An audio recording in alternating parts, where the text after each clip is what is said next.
What's the most useless thing they teach in school?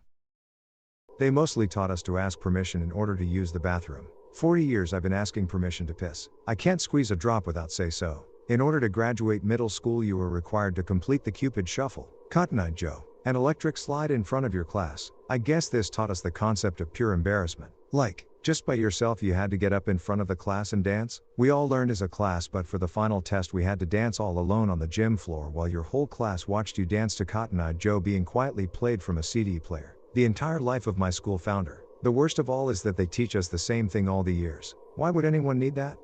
I presume it's a vanity thing the founder installed at some point. The tongue/taste map. Not only useless, but incorrect. Oh shit, I totally forgot about this. I remember having to fill out a diagram of a tongue with the tastes on different parts of it. Completely opposite. When I was in high school we had driver's ed, gun training, basic car maintenance, home economics, a class when we learned how to do taxes, edit, also sex ed. I graduated in 1991 for context, and while living in Phoenix, they taught us square dancing in gym class. I must say though that the most useful skill that I was taught at that school that I use every single day is typing. Square dancing has been taught in schools for many decades, all thanks to the industrialist Henry Ford. He pushed for it hard and won. He didn't like the new dances people were doing, and wanted this American tradition preserved. I was taught that Columbus knew that the world was round, but everyone else thought it was flat. So, yeah, that.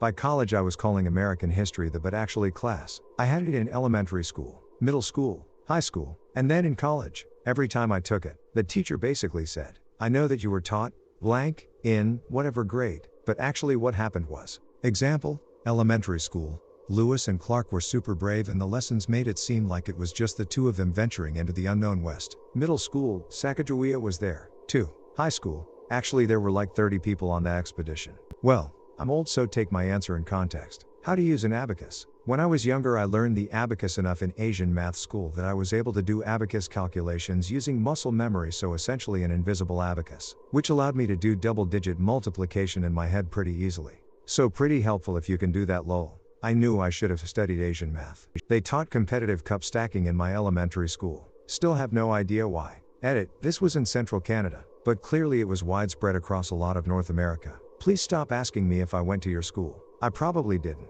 For like 3 months at my middle school your entire self-worth was determined by how fast you could stack cups. Also, only now do I realize that the whole cup stacking thing was just an elaborate marketing scheme to sell us cups with holes in them. You joke, but if you look into the history of the sport and the most popular kit you can buy and compete with, it really looks like the brainchild of one parent whose kids happen to be really good at it. The way the US public school system teaches it. Spanish. You learn it maybe half a year then forget it over the summer. You'd think with years of education we'd be better Spanish speakers, but it's essentially useless the way it's taught. I took 2 years in school and barely learned anything. I can still pick up a word here and there, but that's it. I feel like almost everything has some value, but I really wish that they taught high school classes on operating systems, Excel, and an introduction to programming and logic. I learned it all in college, but Excel saved me a ton of time on homework. Programming played a much greater role than I could have imagined, and high school left me unprepared for that. That's crazy you didn't. I live in the most rural-ass place in Iowa, and we have computer apps, which is basically a semester class on that kind of stuff. Writing and spelling. The universal experience of learning how to play hot cross buns on the recorder. I might just be holding on to an old grudge against my teacher. My English teacher subbed for gym one day and taught us how children in poorer countries made a ball out of trash to kick around, and when he showed us his, he kicked the damn thing right in my face. And then while playing the game, he kicked it into my stomach. Angry face, so yay. Useless trash balls I know how to make now. That you have to ignore bullies and or forgive them. In real outside world if you bully someone you will: 1. Get slapped across the face. 2. Get kicked in your butt. 3. Fired from work. Or 4. Shunned and made fun of. P.S. My friend's nephew got bullied at school. The bully was pocking him with his finger so hard that the next day the nephew had like 20 small bruises all over his back. The teacher just told him to ignore him and made the bully apologize. Now I dare you to go to work tomorrow and start pocking people, and I see how far you go. If someone beats you up in high school it's bullying, and boys will be boys. The moment you turn 18 suddenly it's called assault, and they can go to jail for that. I had the pleasure of yelling that at my principal in 10th grade, basically calling her out that as a teenager they wouldn't do anything about it, but the moment my bully turned 18 I could have his ass arrested. Suddenly she took the bullying situation differently now that I threatened to bring the cops in. That's a problem with the schools nowadays, completely unwilling to act, especially when it is easier to just punish the victim for complaining. As you learned, they generally fear the police more than doing their jobs. According to my son, apparently everything. Me in school, Math is awful and bullshit. Me at my job, needing to use linear algebra, you done fucked up. Past me. The fact that they push basic algebra off until later in school and act like numbers in math are scary is just part of some social zeitgeist that keeps people stupid and afraid of math. Oh no, they switched the answer. X is scary. What do we do about X? I'd maybe just do addition instead of subtraction and count backwards? Sure, trig and calc require some extra memorization and problem solving, but basic math is just glorified counting. Not useless, just poorly taught. History, it was just a collection of dates, names, and numbers. Memorize this stuff. We'll have a test. The significance of so many historical events was never taught or discussed. World War II was the only one that was somewhat approached at scale, but even then it boiled down to Germany was pissed off about World War I and Hitler hated the Jews. This was at a good high school too.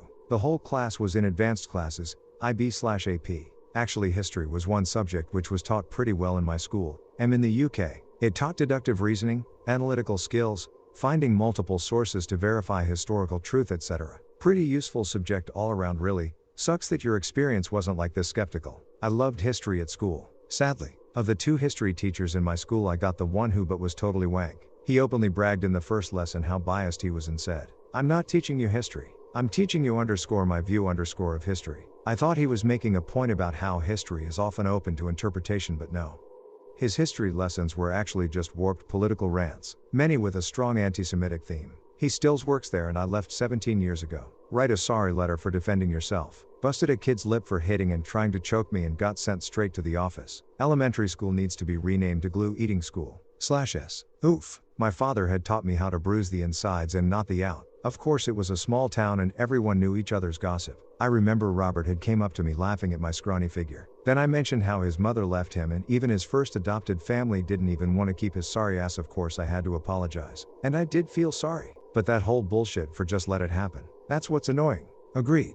Assholes need to be treated as such. Though that guy sounded like he needed help, so I feel a bit sorry for him. Oh, he had issues with anger management and was sent to juvie 11th, I believe over gunpoint threats. I still feel bad to this day. But yeah, in my experience, the way gym and PE were taught were pretty useless because they never taught us how to train or improve our athletic abilities. It was just weeks of half-heartedly playing basketball with minimal adult supervision. And then one day we had to run a mile and the coaches would go out of their way to humiliate anyone who couldn't just get up and run a mile under 10 minutes with no training or preparation. It put me off running an exercise in general for a long time. Edit, I'm seeing so many stories here of people who experienced bullying, shame and humiliation in their PE classes in school. I'm so sorry that that happened to all of you. None of us deserved that. I really hope that you all have found exercises that you enjoy. It doesn't have to just be running or weight training.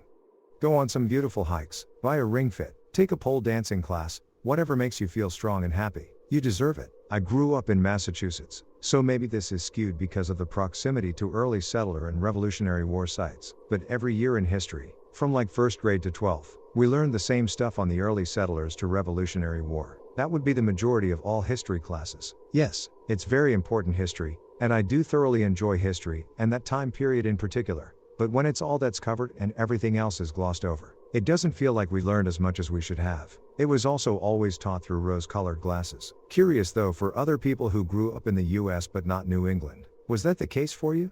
Or are us Bostonians really just so enamored with our small and reckless driving state that we forget others exist? Double spacing after punctuation. I can't unlearn the habit. Sex and drug education. The entire lesson plan is just don't do it. Fucking bullshit. If sex education had explained to me the aftercare women go through after birth, I'd consider that a better abstinence program than actual abstinence programs. Instead I got the standard STD pictures and super basic anatomy lessons, and later a lot of surprises as an adult. I didn't know until I was pregnant and 25 what afterbirth was, or that women bleed for 6 to 8 weeks after. Like WTF, why am I leaning this from chapter 41 of a What to Expect When You're Expecting book? Side note, anyone who wants a good sex ed book, check out the Guide to Getting It On. Very informative and easy to read. My 14-year-old read it recently. It's like 800 pages and he read it in a week. High school level sports marketing has got to be the most useless class. Memorizing the specific names for groups of animals, gander of geese, murder of crows, etc. I knew some ESL friends that had to memorize them for English classes. This is going to sound stupid, but history the way it's taught is basically meaningless. A long category of dates and events without context or real discussion. The vast majority of history is trivia, because the real story is the cyclical nature of events, the rise and fall of empires, the periods of enlightenment and advance, and the reactionary times that bookend them. You learn that there used to be this thing called yellow journalism, but you don't learn that what kicked it off was the sudden availability and popularity of newspapers. And nobody draws the extremely obvious parallel to our modern blog-driven media. If I told you that in the mid to late 1800s, when newsprint was blowing up, that it was extremely common for papers to blatantly copy each other's stories with added editorial bias tailored to their viewers. Sounds a little familiar, doesn't it? Drawing parallels between the robber barons of the late 1800s and the current ones, drawing parallels between the labor movements of that era, and the ones that are growing again today. Shit's relevant, and important to realize in context. But no, just memorize some fucking dates and names, so you'll have some shit to spout at trivia night later. Yeah, the funny thing is I hated history when I was in school, and love it now that I'm not. Turns out teaching history as rote memorization of dates is a bullshit way to teach it. I don't know how I do it better. But fuck. The way schools teach history is just bad. Edit, like even just some pretext to the subjects would be nice. Like, hey, did you ever wonder why Mexico isn't a part of the United States? Instead, at least in my school, it was okay. Now turn to page 388 and we're gonna read about the War of 1812 or some shit. Ike, write 20 pages about it. Teach it as a story. It's right there in the name, history. I really started to love history once I saw how one thing leads into another, which leads into another. When you can see how all of the pieces fit together to lead to the result that they did, you can actually understand what happened. And sometimes you can see some of the same pieces coming together again. Square dancing. I have no idea why the hell they thought it was necessary to teach a bunch of middle school kids square dancing in California. Not some backwoods school, but I have never seen anything related to square dancing since then. And this wasn't even a one-time class or something. The teachers carried on for months teaching it, and then I never heard about it again. Historically, it had something to do with Henry Ford's influence and his beliefs that it was an alternative to jazz, which he thought was socially destructive. Nowadays, PE teachers will probably say it's because it's very easy to teach large groups of kids, and it forces adolescents to get over shyness about interacting with and holding hands with the opposite gender. Hi, language teacher in the UK. This is more what they don't teach, but they often teach the rise of the British Empire but seldom about the fall, which leads students with a very British-centric approach to a lot of their studies. I'm aware of this in languages, but I've seen this in history, and even English language. I'm not blaming the teachers or the students. The curriculum is fucked, but as a result from this I hear way too often learning X language is pointless. Everyone speaks English. I can say with decent confidence that I don't think anything I learned was really useless. There's stuff I haven't used, but I don't regret learning it. You won't have a calculator in your pocket in the real world. Edit, yes, I know how to do math. I'm an engineer and I like math theory. I promise I'm not a brain-dead mobile addict. There is a useless subject in Polish schools which they call learning to live in a family. Luckily it's only in basic school. Most students think that this subject is useless, and I completely agree with them.